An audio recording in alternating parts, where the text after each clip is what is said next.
हाफिज़ हमदुल्ला साहब ने हमें ज्वाइन किया। हाफिज़ साहब बहुत शुक्रिया सर, आपने वक्त निकाला। सबसे पहले तो ये बताइएगा कि इस वक्त अब अमेरिका के जो इंतखाबी जो नताइज हैं वही ज़ेर बहस हैं हर तरफ, आप भी देख रहे हैं।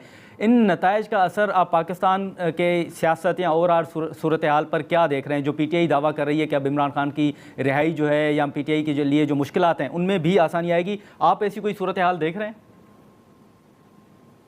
बिस्मिल्लाहिर्रहमानिर्रहीम, बहुत शुक्रिया। देखिए, बुनियादी तौर पर तो अगर आप दो मुल्कों की ताल्लुकात को तारीख़ी पस मंज़र में देखें तो उसमें मुख्तलिफ़ मराहिल है, नशेब व फरास। कभी ताल्लुकात पाकिस्तान और अमेरिका के दरमियान मस्बत और कभी मनफी, मुख्तलिफ़ शक्लों में ये ताल्लुकात हमारे सामने जो हमारा मुशाहदा और तजर्बा है। अगर बात यह है कि अमेरिका क्या पाकिस्तान से बात मनवा सकता है या PTI की क़ियादत के लिए, इमरान ख़ान के लिए ट्रंप कुछ करेगा या नहीं करेगा, अगर फ़र्ज़ करे करने का कुछ इरादा करे ट्रंप, तो क्या वो कुछ कर सकेगा, मुमकिन है या नहीं मुमकिन? इसमें अगर आप मुझे थोड़ा सा वक्त दें मैं बात कर लूँ। देखिए, दो हकीकतें हमारे सामने हैं।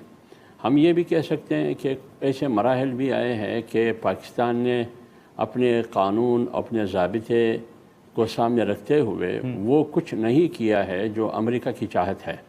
जैसे शकील अफरीदी के मामले में 13 साल से शकील अफरीदी के बारे में अमेरिका की कोशिश यही है कि शकील अफरीदी को जेल से निकाल के और पाकिस्तान अमेरिका के हवाले करे शकील को, लेकिन अभी तक अमेरिका इस मामले में कामयाब नहीं हुआ है।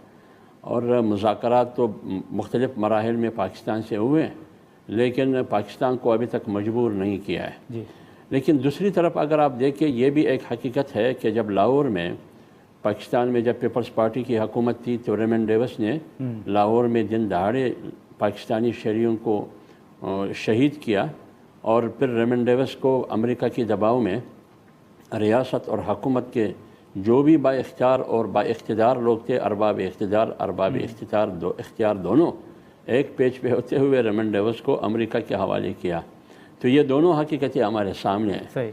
इसी हवाले से अगर आप देखें 1997 में जब नवाज शरीफ साहब की हुकूमत थी तो उन्होंने एमल काशी को हवाले किया गया। अगर आप मुशर्रफ को सामने रखें तो मुशर्रफ ख़ुद अपनी किताब में लिख रहे हैं कि मैंने सैकड़ों लोगों को बशमूल आफिया सिद्दीकी के अमेरिका के हवाले किया।